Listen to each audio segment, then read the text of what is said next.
Hi, everybody. This is Kim Case with the New Jersey STEM Pathways Network.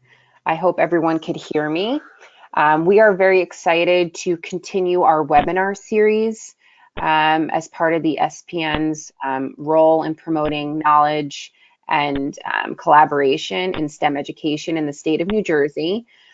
We are very excited to have an expert in the area of early childhood education, Dr. Zeynep-Ercan, who is an associate professor of early childhood education and the co-director of the Early Childhood Leadership Institute at Rowan University.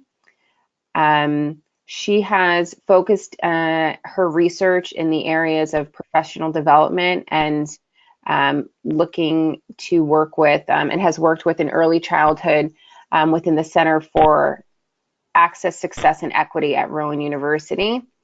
She has been published in several academic journals, journals like the Young Children, Race, Ethnicity, and Education, Childhood Education, the International Journal of Science Education, and there's several more. She has received several awards for her work in early learning. And, we're so excited that she has dedicated some of her time, because her schedule is very busy, but has dedicated some of her time to work with our early learning group within the New Jersey STEM Pathways Network. And so we are excited to have her here today. And she is, oh, there's all of her stuff. I wasn't even looking at this. I was reading from something else, but there she is. So Zeynep, I'm going to turn it over to you. Hello, everyone. Welcome to this webinar. My name is Zeynep-Ercan, and thank you, Kim, for the beautiful introduction and your leadership overall. It's been a joy to be part of this initiative in our state. Very exciting work. Thank you, Alex, and for the technical support, and Havi for leading the early childhood group within the New Jersey STEM Pathway group. So, as Kim mentioned, part of my research interest is working with schools and teachers in early childhood centers to support their practices in their curriculum, student teaching interactions, and approaches that are high quality, including STEM integration. Today, I'm really excited because I would like to share a couple of the work that I've been doing with schools in partnership with other partners, colleagues. So goals of my research in STEM integration with young children is really supporting, mainly my work has centered on first and second grade teacher and children, also pre-K level early childhood centers. But primarily when we think about STEM integration in the younger ages, even though they're in elementary school, these are still young children, right, by NAEYC's definition. So, and we typically have traditional teacher-centered curriculum that usually uses package lessons from textbook, even in the area of science. And definitely for other subject elements like language arts and math. So the work that I've been doing with schools is how do we transform to a dynamic inquiry-based literacy, technology, and science units, and really push for that interdisciplinary learning. And one of my approaches that I work with is a constructivist approach. And in terms of STEM learning, I define it as inquiry learning on children's part. So, and there is a social justice piece behind it. I'm really passionate about bringing high quality approaches such as constructivism, meaning children and teachers learning side by side, children taking ownership of their learning and really active, engaging learning experiences. But this kind of approaches are really perceived as a privilege afforded to learners in high income, high resource settings. And however, we know that learning and teaching based on inquiry, collaboration, critical thinking, creativity, these 21st century skills, this kind of dynamic way of learning is supported by many contemporary theories that focus on young children's learning.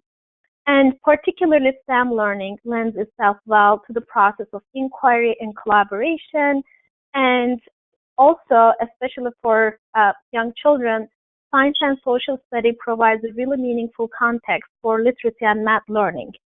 So part of it is really taking it as holistic for young children. And then also advanced technologies, which I'm going to be able to show you some examples, they should be offered to children, all children, to create equity and access to opportunities, right? So those are some approaches, some philosophical tenets that is underlying my research. And again, it's a social justice issue to expand the opportunity to all learners. And there are some barriers to establishing a culture of inquiry and collaboration. When you think about STEM integration in schools, the schools may lack resources and they may lack prior experience and professional development opportunities.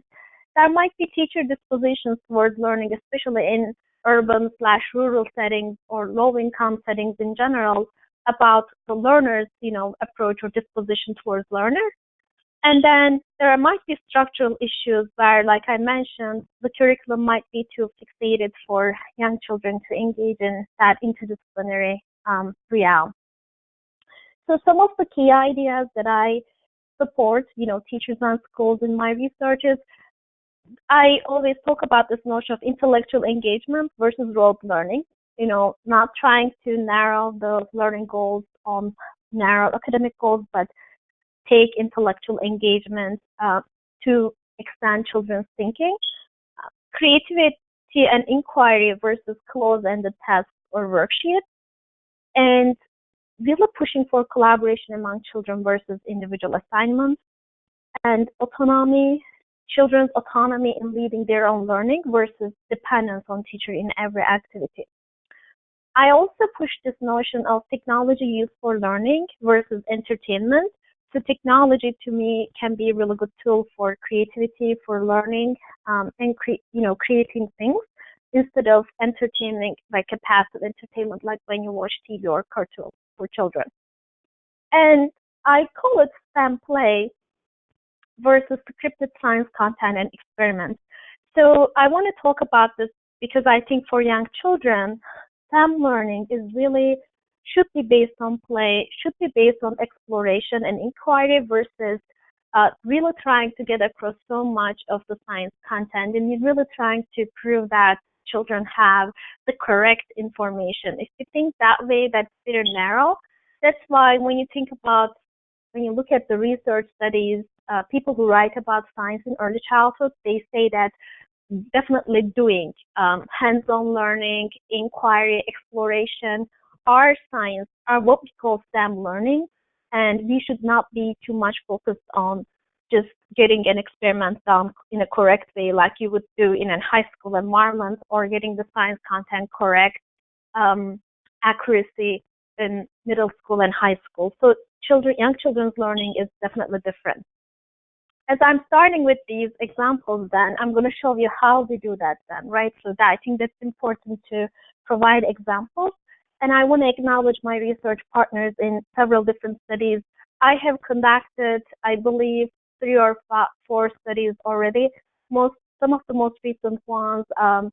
This first one is from Indiana. I want to acknowledge Hatice Inan, Jeffrey Nowak, Bamjin Kim, and that was a study where we studied urban second graders exploring Earth, Sun, and Moon through 3D technologies. I will just briefly touch that.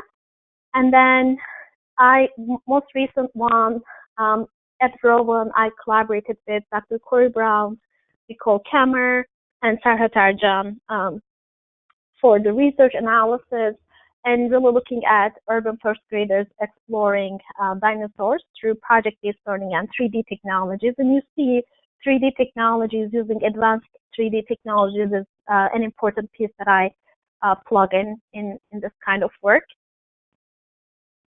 So the first study, if you look at the astronomy one, the question we explored was, how does a science and literacy unit that employs multiple techniques, including 3D visualization, support urban second graders' astronomy learning, particularly their understanding of the actual shapes of the Earth, the Sun, and the Moon? And movements of Earth and Moon, alternation of day and night, moon's changing appearance, and the way seasons occur. And how do classroom teachers and children perceive the use of 3D in school learning?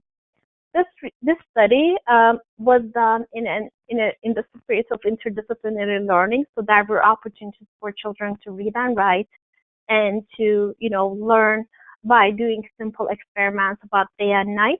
And again, one of my passion is right, so working with children in urban settings and being able to show to the world that these children are extremely capable and talented, but they need support and resources to represent their learning, and it should be in a constructive, appropriate, developmental, appropriate way for them to learn. So my goal was, even though the standards never touch, the standards only ask them to understand the concept of day and night, even as simple as that. At fourth grade, they just want them to notice sun moves, and then sun appears to move in the sky during second grade.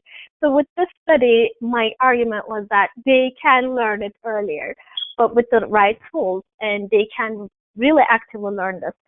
So we worked with computer scientists for them to create 3D modules for us. And everything that I do, we need to incorporate play into it, and that's the way children learn. So children were pretending that they're astronomers or astronauts, traveling in sky, and they could use, keyboards and controls to interact with the 3D modules. And they could move, moon, or they could look at it in space. They could look at things from a different perspective. And that's in that picture, if you see that red arrow, is Indiana, where we are. And then, children could see how moon appears to change its shape depending on what direction you look at from. And then they would also explore some, sun's movement, Earth's movement around sun, the seasons. So with that, they were also able to read and write on their own terms. They were able to present, and the end product for them was they're actually presenting about their learning, and they are presenting about their experiments to their peers in collaboration and in small groups. And when we did that interdisciplinary work, teachers obviously, when we integrated that, it's kind of like substitute some of their language arts content. But, the teachers are obviously very passionate, very interested, but also challenged by how scripted their current curriculum is. But at the end of the study, teachers really notice, changes in children. So one teacher said, I was just amazed for my students where they took it, their understanding, the vocabulary they used from books, they internalized their own research. It was amazing. They took it probably to the highest level. They could read a book once, bring it throughout the whole project, bring it back again. They studied different moons and applied why Earth has one moon and other planets have more. One student went in so in depth with his research, the book would say, did you know that some planets have ice on them, but you can't skate on it? He would internalize that and say that it is icy, but obviously not slippery. It's not the same kind of ice we have on Earth. And for gases, he said, I bet no one could ever go land on a gas planet, because that will be there. That what will be there to stand on. It was amazing. So teachers were just amazed by how far children could go with their learning. And another teacher said, I don't think they have in-depth studies and find it so interesting. Science, I think for most people, is very interesting, more so than math or something. It's more hands-on and realistic, and I think that it drove it home for them. It wasn't like we were going to touch on this, and here's what you need to know. They go to pick what they got to research, and normally we just pass it by, but they got to study it 3 weeks. That they were more engaged and they were more excited about doing it, even though they were talkative and it kind of got kind of noisy.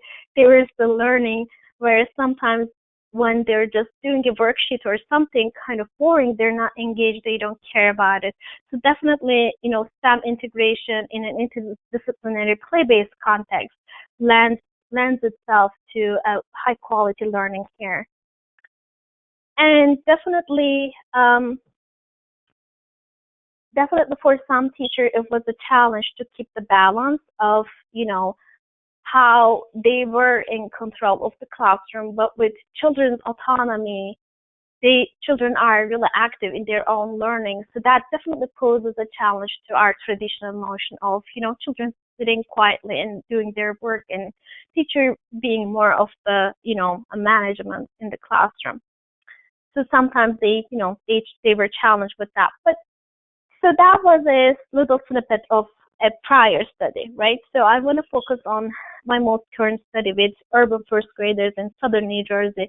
This time we want to challenge ourselves even more and said, can we actually work with first graders and work with them to really understand how their understanding of um, dinosaurs as a content knowledge increase, but at the same time, do teachers' view of these children also change, right? So would teachers rate them as more able, more knowledgeable, more talented in science and technology, more creative and more motivated, after the study?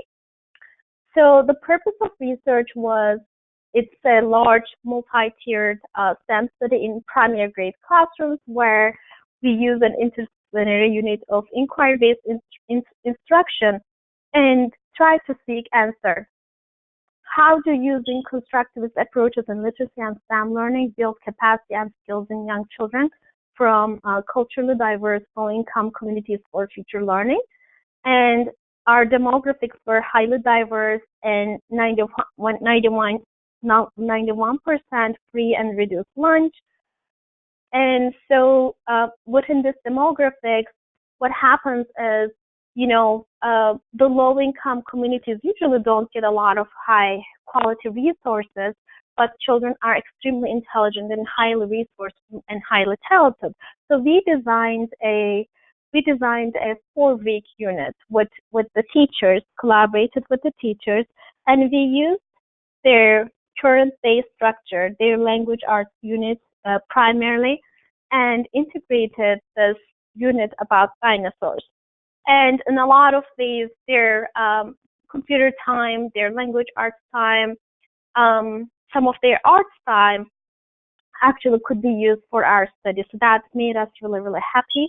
And it was interesting because during the course of the study, as we were planning this, the district just got a new science curriculum. However, unfortunately, the science curriculum was only textbook-based. While there were some experiments, it was out of context. It was not really relevant to children's lives. So we experienced firsthand the challenge that teachers experience with a new curriculum just introduced mid-year, and now they had to be trained to implement this new curriculum alongside our project, which fortunately they were really excited for. And so again, going through our key ideas, the underlying ideas were that children were to play, they were to use their autonomy, they were to use technology for creating knowledge, and they use their creativity and inquiry in this. So what happened then, we set up this as a plot. So we introduced children the idea that you're paleontologists, you study dinosaurs, you're all scientists. And we gave them name tags with their name, and that would say junior paleontologist. And then we said that kindergartners are going to visit your classroom in a month, and they are so eager to learn about dinosaurs. And you, being the expert, you're supposed to present your knowledge, and you're supposed to present a dinosaur museum to them. So how do we create a dinosaur museum in our classroom? So the pieces of the dinosaur museum were then some of the goals, like outcomes, to get them really excited about this. And in terms of the process, the way that we design learning experiments or experiences were more, gearing towards student focus. And instead of whole class teaching, we had morning meetings, but when we meet together. But the rest of the project time, we were in flexible groups, individual works, pair work as well. And then instead of taking each subject area as fragmented, we tried to, again, made everything interdisciplinary and focused on the project topic. So intentionally, we blended, some of the subjects together in our 2.5 hours. So now I'm going to show you just examples for each week. I hope you can still see my screen. And so the first week, we had the dinosaur habitat and types. And the second week, we have the life cycle of the dinosaur. We had, certain questions that we asked children and we asked together.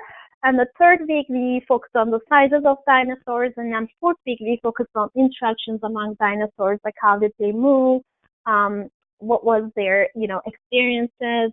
And then in each week, we had science content focus, such as chemistry, fossils, rocks, bones. With biology, we were looking at life cycles, how the dinosaurs hatch their eggs, and all that. In terms of engineering, we would start to construct dinosaurs, looking at 3 levels of body structure, starting with bones and skeleton, then muscles and the skin, and really creating realistic versions of dinosaurs using engineering principles of, motion and weight and support and this kind of strength, this kind of concepts. And then for writing, children were to use their science journals to gather information.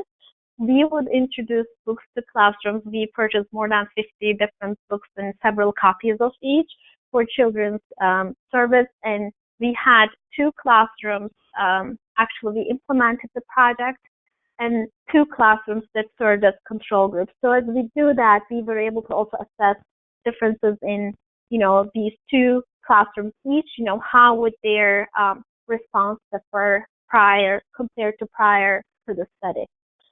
Then in terms of, reading and writing, children use those reading responses science journals. And then we push them to really gather together as groups and collaborate on writing a group story. So they had to come up with a fiction or non-fiction story about dinosaurs. And then also we digitized the content. So we said we're going to do digital storytelling. So once you do your book or your project or your story, and each person dividing up the tasks to write and illustrate one page and wants to come up with your story, then we're going to digitize, meaning we're going to take the video of the page as you read over it, as you voice over it. So we also created digital stories.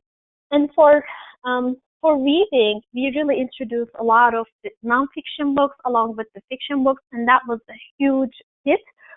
Children love engaging in nonfiction versus fiction, where you don't have realistic representation of dinosaurs. Maybe you have pink dinosaurs or unrealistic versions or stories. They really wanted to get into what they were actually doing at that time. We had word wall to introduce new vocabulary, and children were supposed to add those, words to the wall. In terms of 3D exploration, it's one of my favorite, pieces to integrate.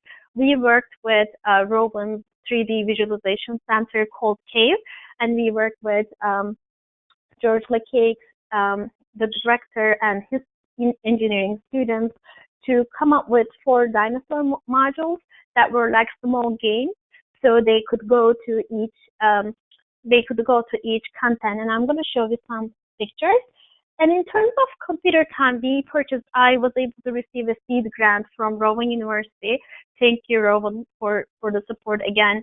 I was able to purchase tablets for students to use. So each classroom would have tablets for each student, and they would, on the tablets, they would do coding using Junior Scratch coding program, Scratch Junior. And in Scratch Junior, they would also practice, coding pieces. But then they could also explore, characters and things. And sometimes with coding, because it's just one of their first exploration of coding with using these tablets, they were just kind of like straying away from the topic of dinosaurs, but that was completely okay because they engaged and they continued with that work. And so that's kind of like what we included in the learning experiences. So going back to this, um, when we look at the examples of some of the learning experiences, more specifically, we had for their dinosaur museums, I also was able to purchase through my grant digging sets where you could find bones, shark tooth mainly, and gems in little, pebbles by digging. And they really love this. And we said that we are going to display this as as a display for our dinosaur museum. And then again, everything is connected to reading and writing. So they are able to describe what those, bones are, and they really imagined and they really use their creativity to come up with make up or fiction definitions of, okay, this is a dinosaur bone, it was found where, they were able to write about them, and then we would put them on the board and displays, and they would create the displays and the definitions with that. Then we actually started, I should have said earlier, we started the project with a field trip. Usually field trips are used as culminating experiences for learning, but we needed to actually use it as a beginning, as a provocation piece, because I think that's very important. And once we had this field trip to Academy of Natural Sciences in Philadelphia, children were able to actually see the real life dinosaurs. So they already started with this, having strong ideas about what it was. They practiced digging there as well. And then each week, when we had created those 3D modules, each week students would go and travel to Rowan with buses just once to see the, visualization and being able to interact and play with modules. So those are some examples of the dinosaur museum. And then if you look at that, the point of creating these dinosaur 3D models, structures were not creating art pieces at all.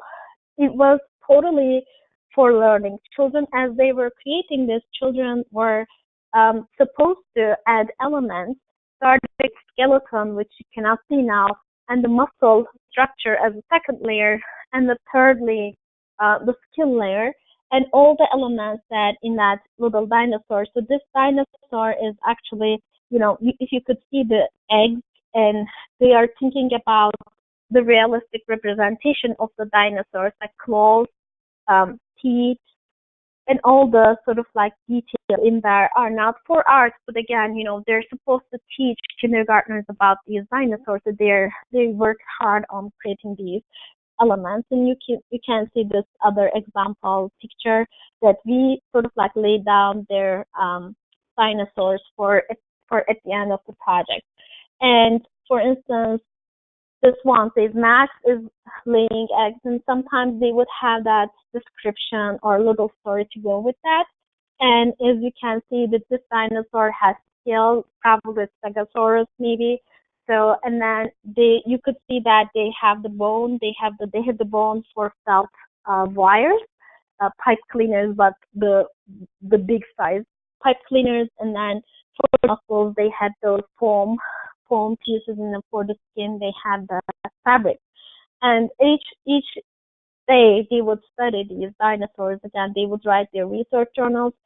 In the research journals, there are prompts for them to see my question and then my answer. Each group, as they were working, they would produce a question, and then, or several questions rather, and then they would go look through books to answer that. And here's an example of how they were working with Scratch Junior tab with their tablets. So when we went to Rowan K, when we had designed these 3D modules, they would use their 3D glasses to look at the controls, and each child was able to manipulate and play with these pieces. In here, they're working on, in this first module, they're working on dinosaur eating habits and habitats. So they're actually choosing what a certain dinosaur type should eat. And if they eat the right food, like if they're carnivores or herbivores, they're eating a realistic version of plants, like it's mainly ferns for Cretaceous period, which we primarily focus on. And for the meat, they could eat like little animals and and other smaller dinosaurs. So they would choose the right version in order to go and win the race. For module 2 of the 3D software, we looked at reproduction through eggs. So each dinosaur had to do their nest, build their nest in order to lay their egg, and then the students also would work to hatch the eggs as well. So for module 3, this was a very interesting piece. We had, obviously they see it in 3D, right? So they see the skeleton of this was a T-Rex, I believe. So they actually are missing a few pieces in their skeleton, and those pieces are actually 3D printed. They're on the table, and they each have little magnets, magnet sensors all around them. So if kids turn these pieces and move them closer to the skeleton, they actually fit right where they are needed. So if you see that the skull piece actually maybe belongs to that bottom, the chin, area of the dinosaur on the right. So that this is made so two kids can work at the same time, and they have to turn them into the right direction in order to have them fit. And once they get it closer enough, it actually fits there. Not physically, but it clicked, and then it made this sort of like fitting noise, so that they would leave that piece aside, and then they would take the next piece to put the puzzle together.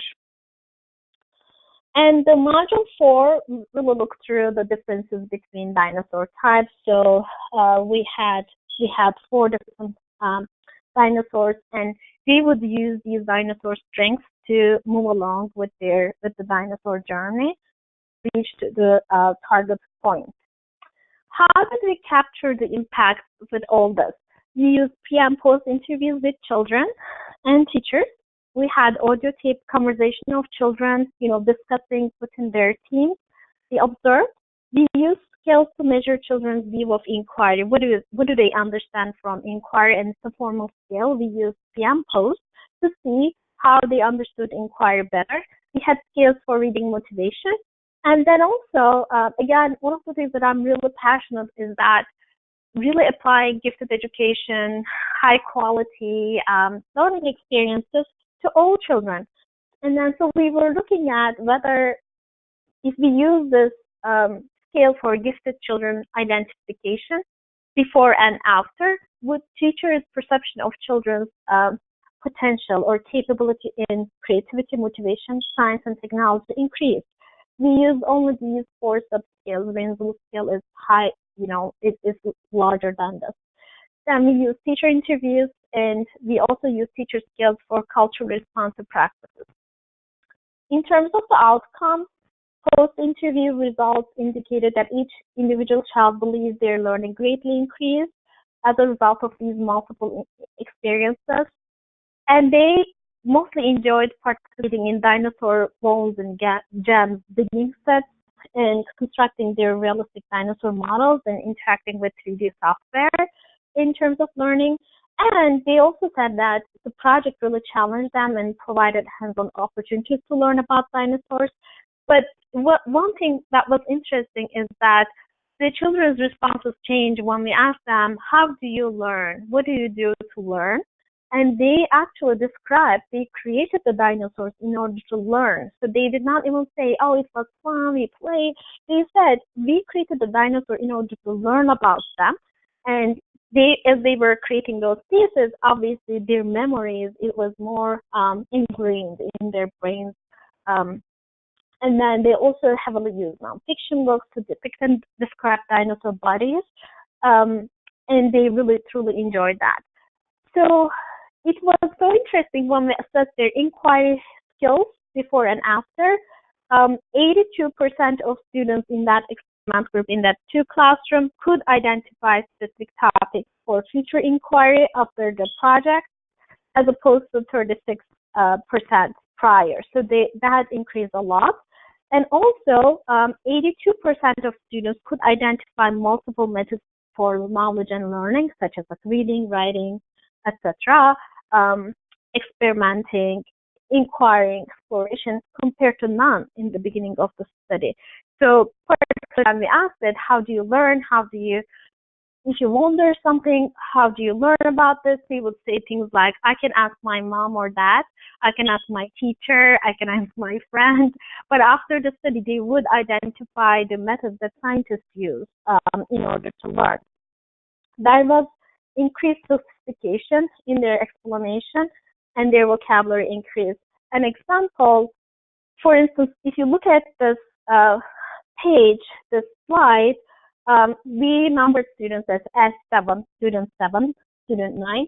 So if you look at the differences between pre-interview and post-interview results, so when we asked them in the beginning, can you describe at least 4 body parts of dinosaurs? They would say, so for instance, the student 7 would say big giant, super big dog, long and had lots of details. So that student's response changed into this long definition after the study, and they're all doing it by memory because they're being interviewed. So the students say they looked like creatures that only eat plants and meat. Their bodies were big and some were little. A Spinosaurus has a big curved thing like a tail, and a Tyrannosaurus rex has a long tail, but not a long head, and a big body, and a Stegosaurus has those spiky things, and Iguanodon is big and it has a tail that can break the tree. So they were able to define so much details. And for instance, the S10, student 10 would say 1 green, purple, blue bony to describe. And then at the end of the study, this person would say, the child would say, I guess brown and has tails. Their bodies were like long, their tails were tailed. Some of the long-necked dinosaurs had big tails. When they hatch the babies. So they all provide these explanations about reproduction, the concepts, and the body parts. And some of the children also mentioned, also commented on their learning process. So this child says, I learned more because when we did, I learned more, meaning referring to a traditional method where they would do a textbook, do worksheets to learn. He would say, I learned more because when we did our own writing to write dinosaurs and did research, just like paleontologists do. I liked all the things we do in math, science, and writing. When we used to do our science projects, we used to do science groups. I was exciting because, and this is exactly what the child says, so there might be grammar issues, but it's verbatim, right? I was exciting because we dug up dinosaur bones and we showed all the kindergartners, and it made me feel exciting. And, there's a lot of second language learners in this group, so, but you get what they're saying. Because we get to read stuff and we had fun, we got to learn things. I learned a lot because we had computers on the word wall. Because we get to write details, and like your own mind, you get to write your own page, you get to write your own chapter. I got to write my own chapter.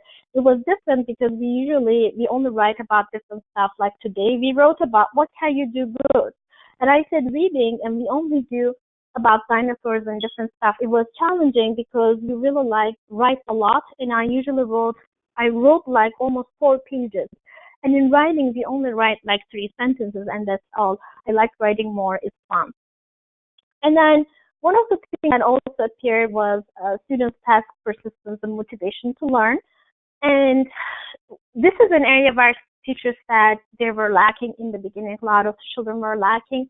They lacked the persistence. They did not want to spend a lot of their time on a task. They seemed unmotivated to learn.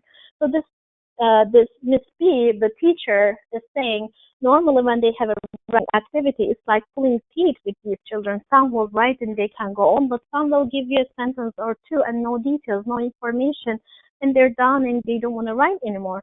Walking around and circulating the groups during the project, the one group with the dinosaur they named Elizabeth, They were working together to add details. They worked well together and did not argue and came up with a name. The other group working together each took part in writing the story. And student 20, who hates to write, you really have to push him. He was greatly engaged in this activity. He wanted his say and his story.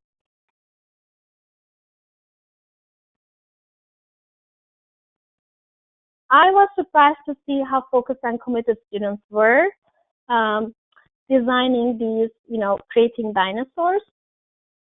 I could not believe how much time they spent. Even though they were pay attention, they spent so much details on dinosaurs' bodies, the skeleton structure, the muscles, the skin. And another area the teachers said the students improved was autonomy and self-regulated learning. Teacher said we have to give students direction every minute. There were lack of engagement with the content, and after the study, both teachers reported they now believe their students can engage in more self-regulatory learning. They almost trusted them more. We were surprised to see children extremely motivated and persistent in completing their learning experiences, which included demanding reading and writing tasks in realistic dinosaur construction. And so, again, the teacher said collaboration was a hit. They truly learned how to collaborate. And with the student interview too, one student would say they get to tell you stuff of working with, his friends. They get to tell you stuff. They kick you before the study. So the same student had a different concept of collaboration after the project. So after the project, the student would say, it's good that you get to play with them and sometimes learn with them. When you learn with them, they help you. They can argue and they say, oh, I don't want to work with them, but they really do. So they almost like have an improved understanding about their peers. And all right. And then, so another, just with experiment group teachers, again, their perception of students' interest in science learning, creativity, motivation, and task commitment change. We measured it using statistics as well. And in all 4 areas, teachers rated their students as higher compared to the beginning of the study. In a way, we know that, right? Like in 4 weeks, students' creativity, motivation, task commitment does not really change if you think them as innate abilities, but definitely teachers were able to see full students' potential as wholly and fully after the project. And so the teachers would say, first, I have seen the student use creative thinking all year. So in terms of the significance of this kind of work with STEM learning with young children, we know that underachievement persists as an important problem, mostly affecting children from low-income, culturally diverse communities. And STEM fields see even a larger achievement gap. So in the spirit of our STEM Pathways initiative, we need to think that it's a social justice issue to provide same opportunities to equally talented young people of all backgrounds and all income levels. So we need to even maybe provide more to the communities where these resources are not really readily available to bring them up at the same level of opportunities.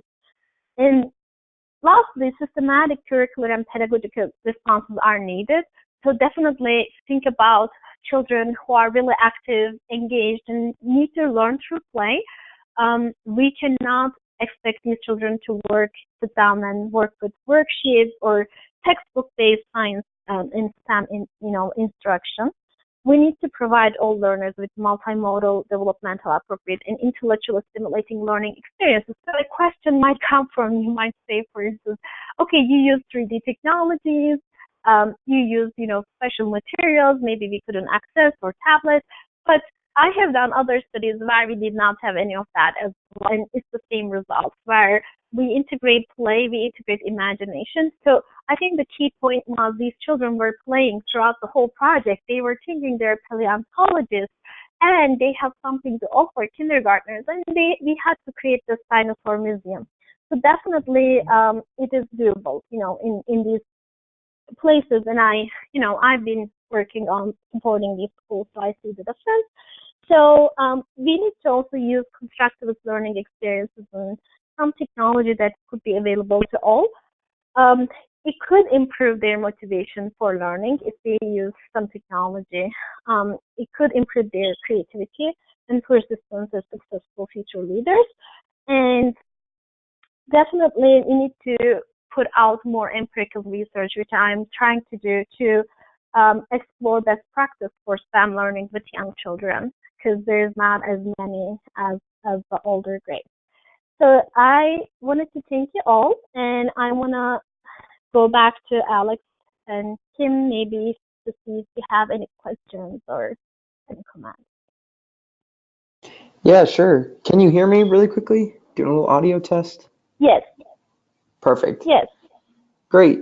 Okay, yeah. So we're going to take the last sort of 10 minutes to open it up to questions if anybody has any questions. You can either raise your hand. I believe there's a little hand icon at the top of your control panel, and I can unmute you, or you can type in a question, and I can read your question out loud. So I'll give you guys a couple seconds. We already do have one question. Chrissy Rebert asks, what's the name of this software?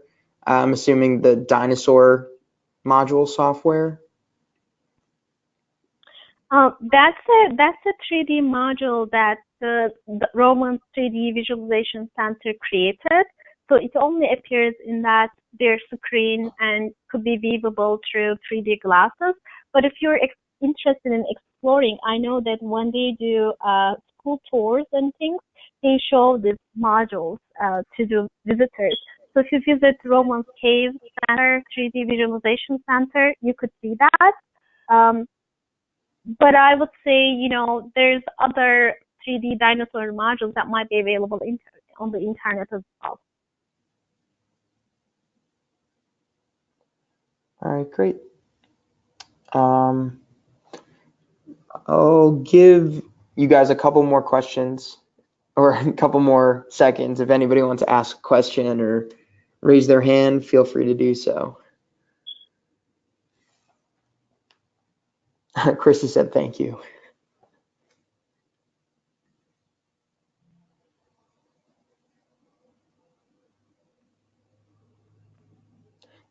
Denise from Sharp School in Camden just wanted to say thank you for the great presentation. Oh, thank you so much for listening. I appreciate the opportunity.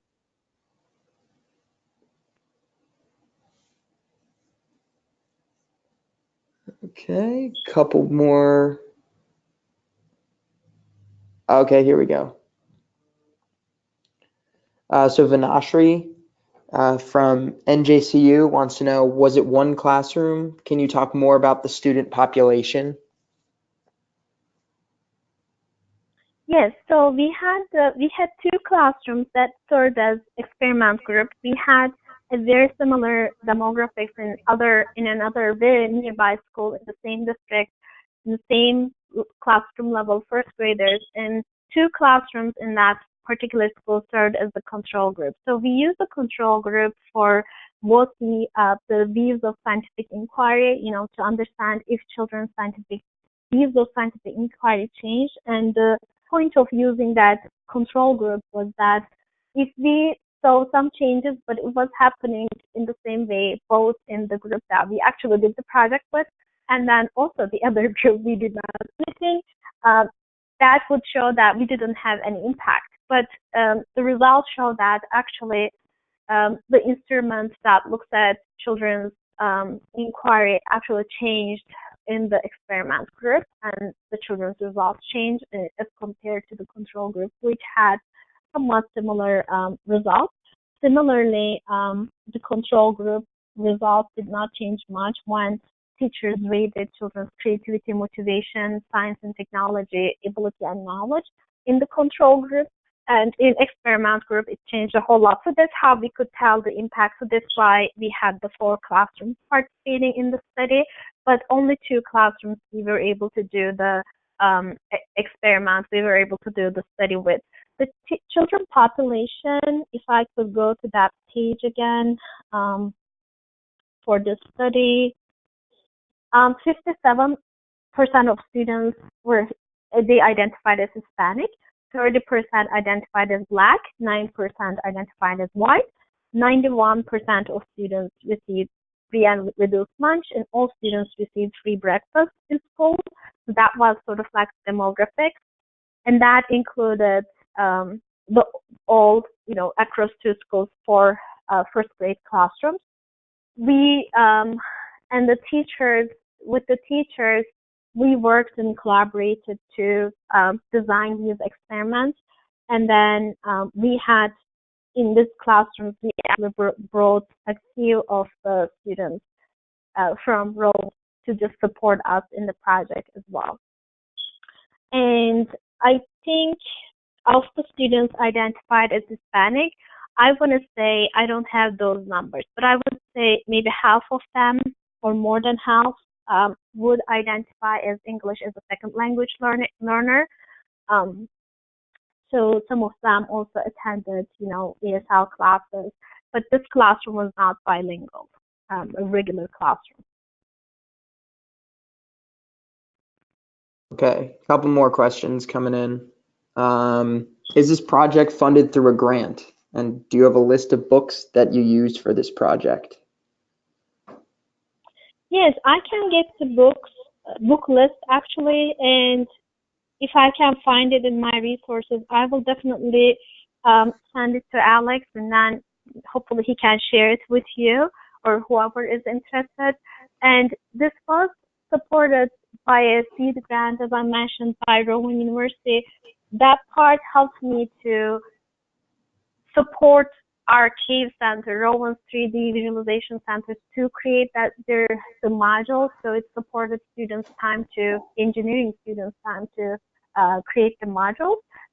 I was able to purchase tablets for students with that money, and then fund some of the time that Rowan students spent in the classroom with that. So Rowan seed grants and internal grants supported me for this project. All right. Do you have any suggestions for alternatives for 3D technology? And Vinashri said, I'm assuming use 3D tech since Rowan has CAVE. Yes, absolutely. I do think that it's becoming more common. I have seen websites, because I did the astronomy work prior, and I was able to see several websites actually that will allow you to, to see 3D modules, and even if not 3D, you would see things really interactive and multimodality. So you could see definitely how things are changing and shifting through the website simulations. But I would say, because now 3D technologies became so common, we moved into other technologies with virtual reality. There's immersion, there's different dimensions that now people engage with. So regular 3D technologies, I would say, became really common. So in my time, even like a couple years back, when I was trying to purchase 3D glasses for students, it would be expensive, but now I see that 3D glasses for students became really, really cheap. So like any school budget could get those. And if you have a regular screen for when you use for presentation, as long as you have any kind of 3D demonstration on computer, like on the internet that you could find. So what you do is you put the things like a presentation on that screen, and the only thing students do is they wear their 3D glasses. So we were able to actually do it in the classroom with a software for our astronomy unit. So we would bring a computer and then just put the 3D software on the screen, and students, by just wearing 3D glasses, would be able to interact, and they would come to the board and taking turns, and they would manipulate it with keyboard and mouse. So I know this kind of work is available on internet. So in that case, all you need is a screen and just purchasing some 3D glasses for your students, which could be just a set for a classroom, and then they could travel to different classrooms to experience that. Okay, couple more questions here. Peggy Wong wants to know, can you talk a little bit about how you use Scratch Junior with your kids or with the kids? Yes, so we asked them, Scratch Junior is interesting. I kind of debated between doing the regular Scratch because regular Scratch is done on a keyboard, like on a regular laptop, and then Junior Scratch allows young children as young as 4 or whatever you want to just tap with touch screen. So any tablet or even cell phone would be able to use Junior Scratch, and it's a free software that was developed by MIT. And usually, I know you might have seen this. It has a cat symbol, but that's why it's Scratch, like the cat. Um, there's a cat avatar in the in the software. So you could start with designing coding, meaning just assigning some modes of movement to that cat, or you can create your own character. So in our case, we ask children to pick up the dinosaur that they like, and they create, either they draw or find pictures in the software to define their character first and then create a story with that. So with Junior Scratch, you can create a story, and all you do is to command the characters to put the commands together so they get into a meaningful movement. They can jump, they can walk, they can fly with each other, and or you can create a game where there are commands, like you could say, okay, if you click on the arrow, you go, you move forward. If you click on the back arrow, you go back. So I find this very helpful with children, with young children, because the way that we have them, engage with technologies is we present them a game on a tablet and we ask them to play, and it's just entertainment, and because they're not creating anything. So with Junior Scratch and Scratch, there's also other, I think code.org, there's also a couple of websites that has that free tool available for children. But I like Junior Scratch because, and Scratch because they're really easy and child user friendly. So instead of giving the child and saying, okay, play with this, you're actually providing the child with a tool to create their own game so other people can play. And that there's a big cognitive difference. So you almost like push for that intellectual engagement rather than asking them to be the passive recipients of technology. Okay. We're last couple questions, and then because we're getting to one. Thank you to everybody who's stayed on. Couple thank yous, Peggy and Vinatri. Can you talk a little bit more about your teaching and research team? Who is involved, pre-service teachers, etc.? Sure. So when like I said, we work with the classroom teachers, and each of these, actually, let me see, the two classrooms that we utilize for our experiments, our projects. We also had Rowan, this was a professional development school, so we also had Rowan student teachers, although they did not actively participate in the teaching. They were supposed to do, the rest of the time where we don't have our projects, they had to practice their own teaching, obviously, because they were doing their student teaching there. So I would say they were not as actively participating in this, but they were able to support when needed. And then we bring, I believe, in each classroom, we had one person to support the classroom teacher, and that person was our research team. So Dr. Corey Brown was in one classroom. Nicole Kammer, one of our instructors at Durham at the time, he was constantly, trying to be present in the other classroom, guiding, students' schedule during the project time. And then we did have, I believe, another Roman student who sort of like volunteered to be in, again, one of these classrooms. And then we had one student just hourly, like what we call student worker, who would sort of like come to the classroom and support us during that 2 hours, and they changed. So these people were not staying in the classroom, but they supported. It was good professional learning opportunity for them. We were able to pay them for just their hourly engagement. Great. All right.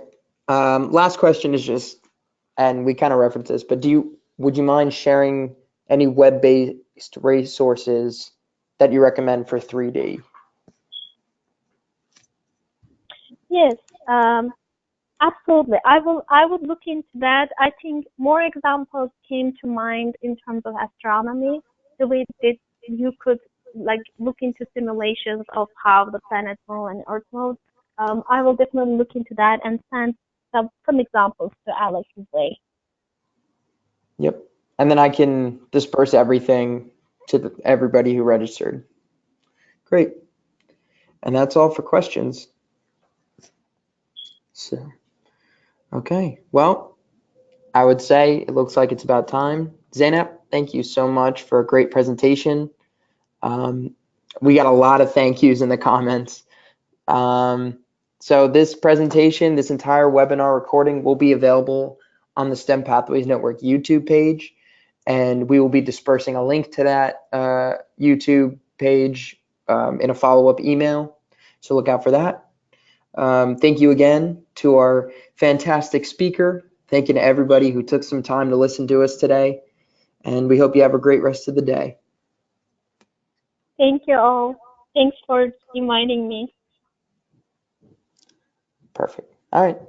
Have a good one, everybody.